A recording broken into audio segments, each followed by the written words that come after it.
நம்ம இந்த மனித பிறப்புல இயற்கை இன்பம், கடவுள் இயற்கை இன்பமா தான் இருக்காரு. அது பூரண கடவுள் இயற்கை இன்பமா இருக்கிறாரு. அந்த கடவுள் இயற்கை இன்பத்தை நம்ம எப்படி பெற முடியும்ன்றதான் அடுத்தது அவர் கேள்வியை போட்டிருக்காரு. அந்த கேள்வியை நான் படிக்கிறேன். இயற்கை இன்பத்தை பெற்று தடைபடாமல் வாழ்கின்ற அந்த பெரிய வாழ்வை எதனால் அடையக்கூடும் என்று அறிய வேண்டியது அப்படின்னு அவர் அந்த கேள்விய போட்டிருக்கார். வள்ளலாரே போட்டிருக்கார். அப்போ நம்ம இந்த பிறப்புல அந்த இயற்கை இன்பத்தை தான் நம்ம அடையணும். அந்த இயற்கை இன்பத்தை அடைஞ்சிட்டோம்னா நமக்கு தடையே இல்லை.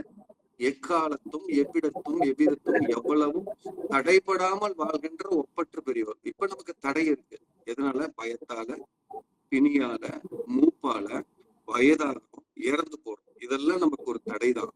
ஆனா அந்த இயற்கை இன்பம் அப்படின்ற அந்த பூரண இயற்கை இன்பத்தை நம்ம பெற்றோம்னா நமக்கு பயம் இல்லை, துன்பம் இல்லை, உடம்புல பிணி இல்லை, மூப்பு இல்லை, மரணமும் இல்லை.